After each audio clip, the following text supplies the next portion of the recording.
তখনই জাতির সুখের দিনে প্রতিবাদের ডাক। ঠিক কখন বাক স্বাধীনতা আর অন্যের প্রতি সম্মান মুখোমুখি দাঁড়িয়ে যায়। ব্রিটেন জুড়ে তীব্র উত্তেজনা।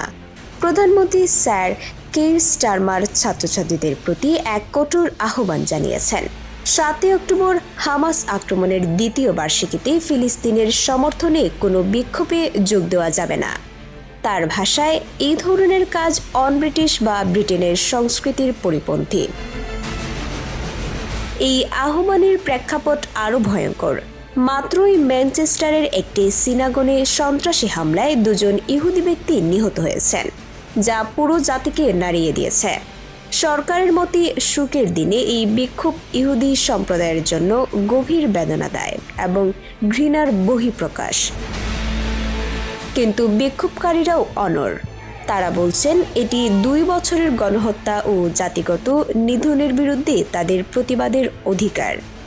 একদিকে জাতীয় সুখ ও নিরাপত্তার প্রশ্ন, অন্যদিকে প্রতিবাদের সাংবিধানিক অধিকার। 7 অক্টোবর ব্রিটেন এক কঠিন পরীক্ষার মুখোমুখি, শুধু রাজনীতির ভবিষ্যৎ নয়, বরং দেশটির সামাজিক সহনশীলতার চিত্র। এই ধরনের গুরুত্বপূর্ণ আপডেট পেতে আমাদের সঙ্গে থাকুন। বিজিএন টিভি 24, সংবাদ যেখানে, বিশ্বস্ততা সেখানে।